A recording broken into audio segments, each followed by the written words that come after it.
By the way, to pivot a bit, a couple of teams I want to ask about. One is, obviously, I want to ask about Karmine Corp. You mentioned earlier, Nivera. What do you think about this team? Because to me, I don't really know, mate. Like, when I look at it, it looks like they've clearly just gone super hard on that angle of like, it has to be people from the French-speaking world. Which is like, look, that's an angle. That's certainly an angle you can take. Obviously, your team's Spanish, so you have mixed ones. I get that everyone wants some of those elements combined, but I don't really know, mate. When I look at this roster, is this going to be a top team in Europe? You believe it? The thing is, like, they've got the firepower for it. Okay. They have the firepower. They have the experience and Scream. But all of their ideas are terrible. Oh, that smile. What a smile. I know. His brain thought about so many things there. I know. There's so many things. But it's true. It's like they have talent. They're just not utilizing it. I think it's more like we watched like 2 or 3 of their games, and like after 1 hour, we knew everything they were going to do. So when we went into that game, we would see one start and tell in one of their traps, and we would just avoid it, or we would bait it out and go the completely other direction. And they never changed anything. So it's like they would have a very set routine, and they would place a very set utility. So it was very easy to counter. And I think like if any other team, I'm not saying if any other team loses to them, but if any other team wants to win, they just do what we do and anti-strike them, basically. Just put the work in, right? Like we sat for a long time, I'm not going to lie, studying all their games, but that's the only worry I've got for those guys is once you know what they're going to do and you get the tells and as long as you can communicate it to the players and make sure they can understand what they're seeing in game, then you have a big advantage over that team. But on raw firepower, it's good. Like they have a lot of firepower. That was one of the notes that I remember like making during lock-in, was that they seemed so one-dimensional in like kind of what it was they were doing. I even wrote down Scream should probably stop IGLing, which I don't think is like a particularly unpopular opinion, but like I think the thing in lock-in that seemed kind of clear, I don't know if you agree, is that it felt like having Scream on the role he's currently on was a conflict with what Scream is good at, but it felt like Scream was struggling with that. So like it almost looked like he was struggling to keep up with everything while also trying to manage his own shit and what he was trying to do. Now, as far as I'm aware, it was Scream who specifically wanted to IGL, right? And he has had IGLing experience on Liquid as well. But I have to be honest, like, I actually, because I didn't see your game with K Corp live, I went back and watched it, but I didn't just watch the broadcast, I watched Sideshow's co-stream because I heard that it was very funny. The one with all where he got flamed by all the fans. Welcome, by the way, welcome to Karmine Corp Sideshow. We've all been dealing with that in League of Legends for fucking years, mate. If you ever say a single thing about Karmine Corp, like the joke is, if you said that the player they like is like second best, not the best, that's like the worst insult you ever do and you'll just be attacked. Like they've got mad fans, mate. Some really mad fans. I'm not surprised Sideshow got it in half. I heard that it was really funny, so I was like, okay, I'm gonna put this on and like put it on. He was definitely flaming him. I saw some of it, mate. He was flaming the fuck out of him. Oh, 100%. There was a comment that he made that I kind of like sort of was having the same feeling about, and that was, he was like, I feel like at this point the only explanation for why they're doing certain things they're doing is ego. Is like, because this is just what they want to do and they refuse to hear otherwise. Because especially like, I mean, one of like the biggest complaints obviously was like how they were managing their economy in that game and stuff like that. And it's like, these are things that aren't like, for pro Valorant players, they're not hard things to grasp. This is not revolutionary stuff. So what is your excuse for not doing it? Right? And like, I've definitely heard through the grapevine about like things that kind of, like, Sliggy had to get irritated with them about like when they were on Liquid and stuff. And it's just like, it seems to be just an insistence on still doing them, which is like, it's kind of frustrating to think about that because I quite like Scream and Nivera as people. They don't seem like difficult people, but it seems like there is a real stubbornness in the way that Scream particularly wants to kind of run this game. But it's just like running themselves into a wall. And it feels like, because like you said, there's a lot of firepower on the team. Well, like, where the fuck is it? Like, it's so wasted potential.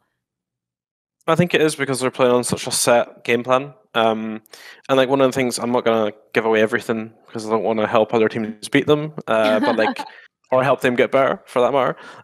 But like when we have someone like Kellogg's who's really good with an operator, we watched their games and I was like, dude, you're gonna destroy this team. Like they're gonna give you so many opportunities to kill them because the way they clear angles, and this was what kind of surprised me because it's kind of different. And you would think with Scream and stuff they would have CS kind of fundamentals, but when they were taking space, they rarely use flashes, they rarely use utility, they just dry peek it.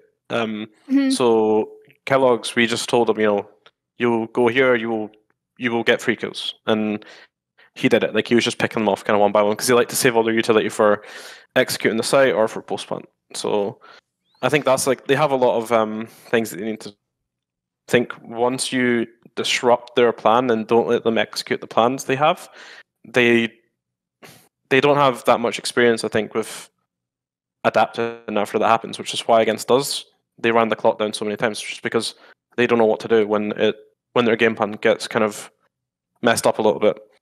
Yes. I guess it's kind of like boxing, right? When that old thing where it's like if you have a plan until you get punched in the face, then you don't know what's going to happen. It felt exactly like that against us. I don't think they're a bad team by any means. Like they have incredible talent. I think PM, their coach, is a super smart guy. So like if they can turn it around, I'm pretty sure they can. But I think they have to change. Who am I to say, right? But for me, playing against them, it felt like they maybe have to change their way of approaching the game. I'm not sure if it's just Scream or if it's the coach or whatever. But yeah, if teams are going to do what we did, then I'd be worried for them.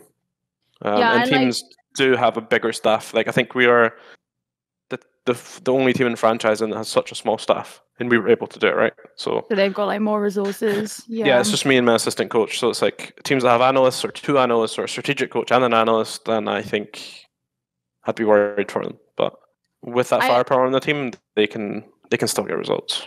Yeah, because like I remember like during Brazil, one of the things that I like noticed was, in a lot of rounds, it always felt like it was kind of like Scream would be the last guy standing. And that's what sort of also helped like give me this idea where it's like, it feels like he's struggling to balance focusing on what everyone else is doing while also focusing on what he's doing, and they had some strange, I remember their like Haven defensive setups and stuff like that would sort of like, this was like at a time where you would always have like, I don't know, like, was it like Sova Jet would position on A long to like start off the round, and you would have like Scream KO on his own on A long instead, and it's like he would like dry peek, and it's just a lot of confusing things. And I think the reason why they're getting memed on so hard and it's like being spoken about so much is because particularly Scream and Navira have been on one of the most venerated